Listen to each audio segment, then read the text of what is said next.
G'day guys, how are we doing? Welcome to Walking Boxing, Sunday, February the 2nd, 2025, and it is fight day, or fight morning here in Australia. Now, just first of all, just forgive me if there's a little bit of wind coming through the microphone there. I don't like these types of days because it is, it's very windy at the moment, and it is going to be a hot one. It's going to be mid-30s again today. So let's hope we don't have any issues with fires and everything like that. But speaking of fires, I think in Las Vegas today it's going to be a firefight for sure. David Benavides, David Morell, can't wait. I think the card kicks off at about 11 a.m. Australian time, Eastern Daylight Time, or whatever the hell it is. So yeah, it's going to be a ripper, and we've got a really good undercard as well. I think there's 4 fights on the card, and really looking forward. I think there was Ramos Jr. and Rosario was the first one to kick it off, and Pitbull, I think Pitbull and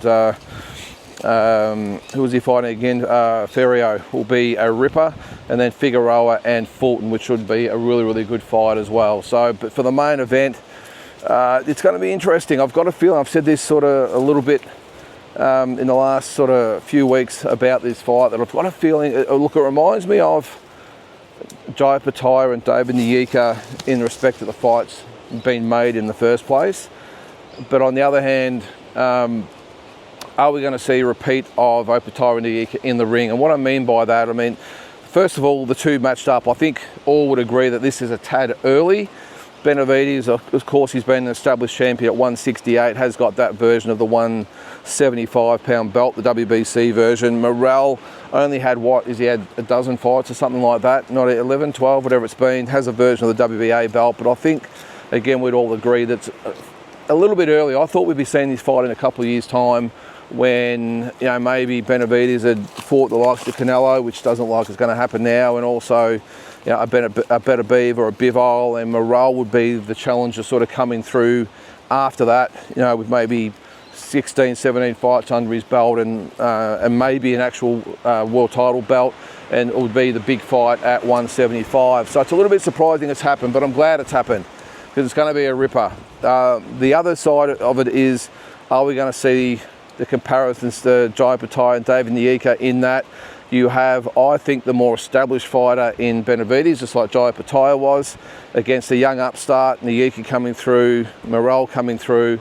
Are we going to see this, what happened to Nyika, where he got caught up in a firefight with, there's that word again, fire. He got caught up in a we'll call it a gunfight with Jai Pataya. Are we going to see Morell do the same thing with Benavides, where with all the build-up and everything like that, there's been a lot of bad blood in this fight, hasn't there? So we're going to see Morell come out and get sucked into that fight with Benavides. So I've got no doubt Benavides is going to come out and go after Morell, just like Jai did with Nyika. And is Morell going to stick to his game plan and maybe box a little bit more and use his skills? Because I think he's more skilled than Benavides. That extensive amateur background, the Cuban national team background, I mean, the guy can fight. So are we going to see him stick to the plan? I would think of just maybe feeling Benavides out for a couple of rounds and maybe picking up the pace later in the fight. Or are we going to, and that's what Nyika should have done against Jai Pataya, or are we going to see Morell get sucked in like Nyika, and all of a sudden Benavides, which is what he probably wants, will overpower him sort of in the mid-rounds, like, again, Opataya did to Nyika. So I know there's lots of comparisons there, and I hope I didn't confuse you with all that, but it's going to be fascinating to see what actually happens. I've got my prediction for the fight is that, again, Benavides will come out. I think Morell, he might box for a couple of rounds, but I think once he starts to trade with Benavides, I just think Benavides will be too big, too strong, with a better kit of punches. Morell could punch as well, but I just think Benavides is the harder puncher, and I wouldn't be surprised if this is a 8th or 9th round stoppage in favour of David Benavides. He has his habit of really just chopping you down as the fight goes on. He's got very good stamina. Look, his last fight at 175 wasn't overly impressive. Neither was Morell's, by the way. But I just think these two very evenly matched guys, I think it'll be Benavides that will prevail, just like Jai Pataya did over Nyika, and will overpower him. And like I said, it will be, in my opinion, an 8th or 9th round stoppage. On the undercard, I think Cruz will get over Ferrio, and I think Figueroa will get revenge over Fulton and beat Stephen Fulton in defence. Is it the featherweight title? Whatever it is. I can't remember what actually titles are on the line with those guys. I did say yesterday the Aztec title is on the line for Isaac Cruz, which is a ripper. All right, so on to some other news now. This is the Aussie side of things at the moment. Tszyu back in the news, and it's good to see him back. It really is. He's of course just been married. By the sounds of things, he's back in training. He's done a couple of interviews and really looks good at the moment. Looks to be in a lot better frame of mind than he maybe would have been a couple of months ago. But there was an article in the Herald Sun yesterday, which I'm assuming went around the nation, and it was still this fascination with what went wrong with Tszyu. And they've actually brought out Johnny Lewis, Jeff Fennick and Anthony Mundine for some expert sort of opinions on not so much what went wrong, but what happens from now and what he's got to do to get back on top. And I'll tell you what, I mean, look, you know, we all admire Tim, but I've never seen a loss by a fighter be analysed so much. This whole what went wrong mentality. I think sometimes, guys, fighters lose fights. That's just the business we're in, or they're in. And again, even on social media and all this sort of stuff, I still see, you know, these theories about what happened to Tszyu in the Morell fight. I think again we all gave him a bit of a pass in the Fundora fight, although his corner copped the majority of the abuse and criticism for that fight. But the Morell fight, and everyone's got these theories and everyone's got these solutions and everyone's got an opinion. I just think, God, sometimes fighters lose, and I know I've been over this so many times, but this is why I'm bringing it up, because the Australian media still cannot get their heads around that Tszyu maybe wasn't the fighter they all thought he was, and I'm hoping he is. Don't get me wrong, I'm not having a crack at Tim here, I'm having a crack at the media about it.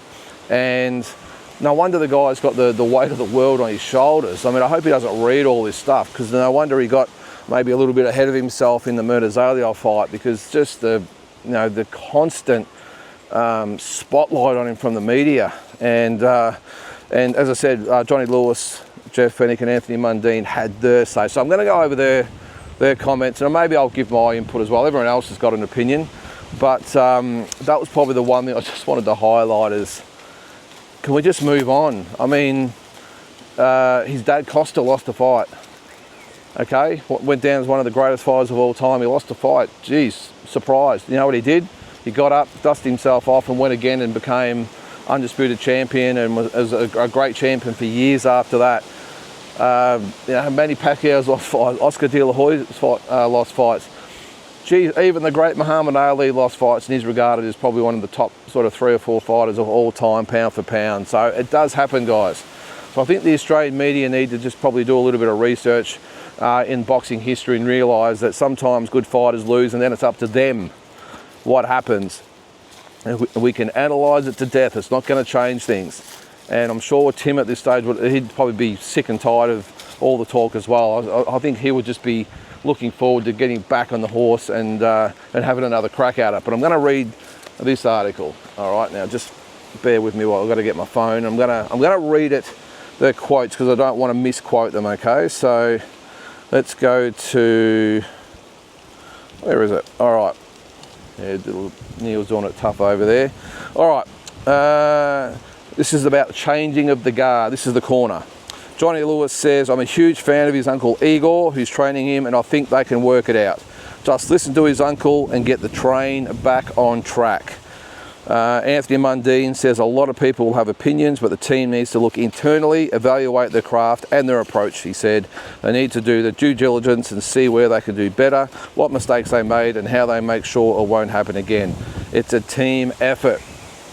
I don't think too much was said there, except Johnny Lewis thinks that maybe Igor wasn't the problem, and I think Anthony Mundine sort of just saying what I said. He's just got to do your due diligence to get back on the horse.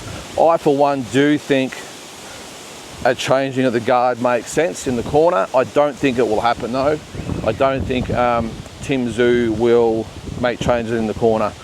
I just don't think it'll happen. I think he's too loyal to his Uncle Eagle. Now, whether that's to his detriment or to his benefit, we will find out. But I really think, and I'm not blaming Eagle for everything here, to be honest, but I just think it was shown in both of those fights with Murtazalyov and Fundora that maybe a more experienced cornerman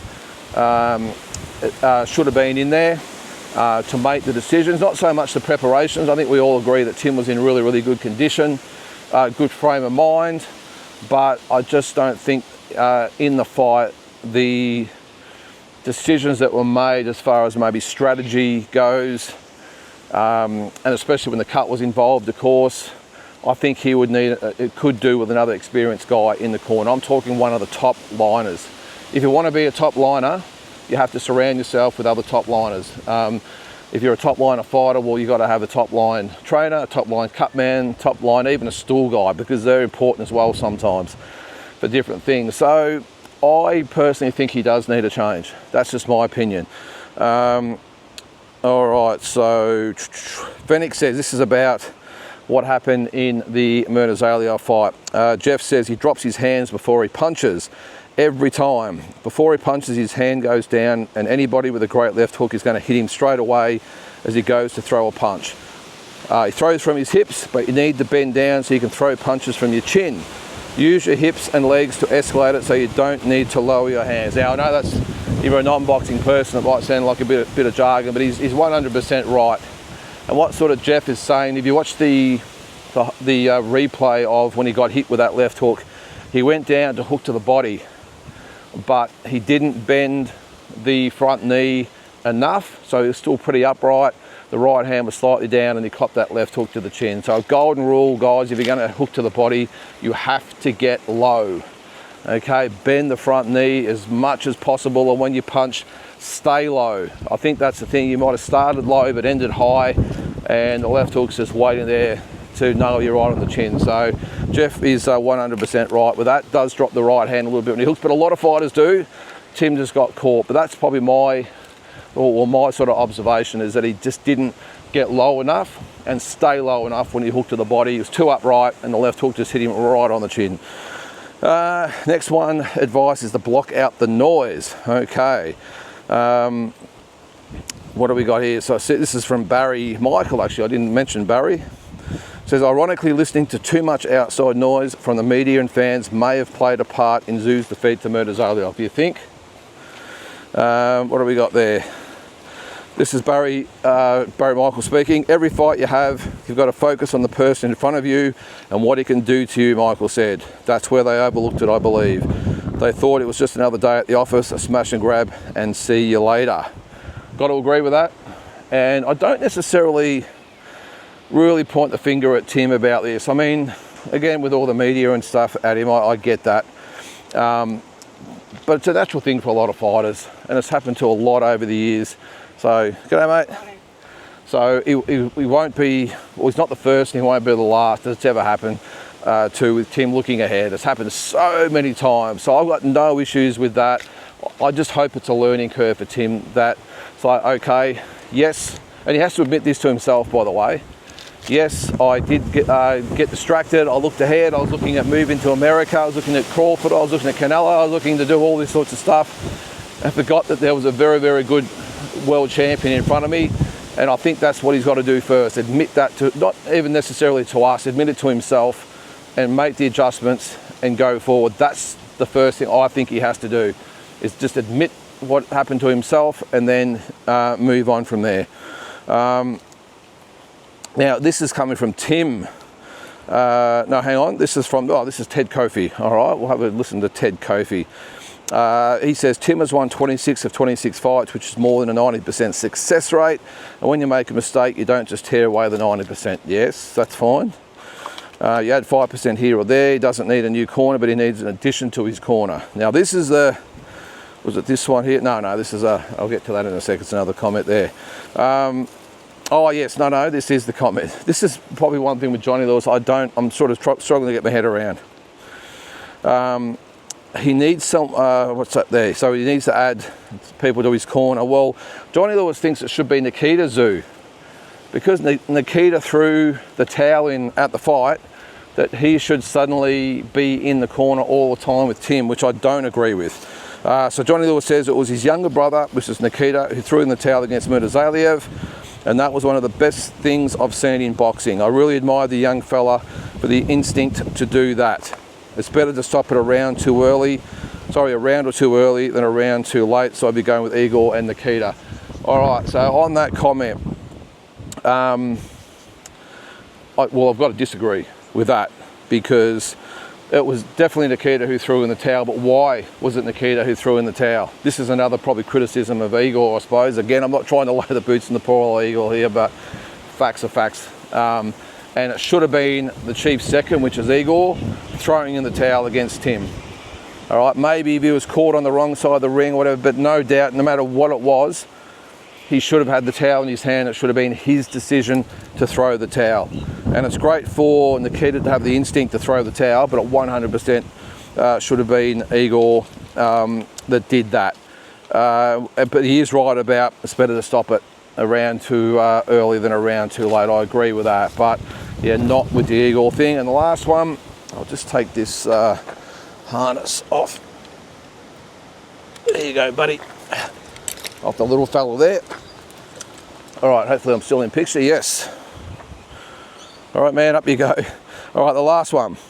Where are we? This is from Anthony Mundine. This is about the confidence. All right, so he reckons, Mundine says it could take time for him to get his confidence back. So it says here, sure that that last one took a bit of swagger out of him. It's hard to get back though. You've just got to get back on the grind, back on the bike, and get back to your hustle. Do that and he'll get his confidence back. 100% agree with that. And Anthony Mundine would know. Such a confident fighter was Anthony Mundine, but he did cop some demoralising losses. And he had to, like he says there, get back on the horse and go. Now, I think it probably comes back to what I said a little bit earlier about Tim having to accept the fact that he got ahead of himself. I think once he does that, I think the swagger will return. I just don't want him to listen too much to the backslappers out there. Keep his team nice and tight and get his confidence and swagger back that way. And there's different types of swagger and confidence, of course. You can have, like even the most quiet fighter out there, very, very low key, can have a lot of inner confidence and a lot of inner swagger, but doesn't come out with it externally. And I think that's the type of fighter that Tim is. And then of course you get the ones like Anthony Mundine, who are a bit of both, confident with swagger, but also put it out there for all to see. Then you get others that have the confidence and swagger externally for all to see, but don't necessarily have it inside, and they get found out. So we'll see with Tim. I think he's definitely the former. I think he definitely has the confidence and swagger, but it's internally, and let's hope he can get that back. And the only way he gets it back is getting it back in the ring and getting some wins, and that's where the next one comes along. This is Barry Michael. This is probably bringing back the 70s and 80s mentality. He said he just needs to fight, probably get 3 fights in 6 months, really quick succession. Bowl over 3, I'm not going to call them tomato cans, but 3 winnable fights, bang, bang, bang. Maybe 6 months might be a bit of a stretch, but I think over maybe 9 months, every 3 months, just throw him back in there and get him going. So it says all the experts agreed that Tszyu should regroup with a handful of fights in Australia before attacking America again. Well, that probably makes sense as well. Lewis said it might only be 1 fight, but it had to be against the right level of opponent, which I think Joey Spencer is. Mundine said 2 or 3 fights could be enough to get him back on track. Yep. Whereas Barry Michael says, who fought in the rough and tough days of the 70s and 80s, has a more drastic option. That's when he said he should fight 3 fights over 6 months. All right, so the last comment there is that all the comments agree all the experts agree he'll be back and can win another world title. Let's hope that's the case. Johnny Lewis says he hasn't been hurt too much. He thinks pride's a silly thing, but that might be the only thing that's hurt. Tim's his own man, and that's what I've always admired about him, and he deserves another go at it. I wouldn't be surprised if he became world champion again. Well, I don't think anyone would be surprised if he became world champion again, but it's going to be a long road back. I think that's just the reality of it all. It is going to be a long road back for Tim. Can he do it? Well, of course he can do it, But he's the one that has to believe that as well. I sound like I'm out of a Rocky movie here, don't I? But I think he can do it. I really do. But he needs to go the right way. He cannot jump into the deep end too quick. I'm thinking spend the next year, have 3 fights against, or starting with Joey Spencer and those types of guys, and build up and then go again. And look, end of the day, if it ends up that he's not good enough, well, I'm sure we can live with that one day. I mean, we can't all be Hall of Fame world champions, can we? Or, you know, with the Pacquiaos and De La Hoya and those types of guys. So it's up to him. But I think it is going to be a long road back, and I think all of Australia hopes he can do it. And but as I said, he's got to believe he's going to do it. So enough of the Rocky talk. That's going to do it for today. I hope you have a great fight day, by the way, if you're watching the fight. And we will catch you tomorrow.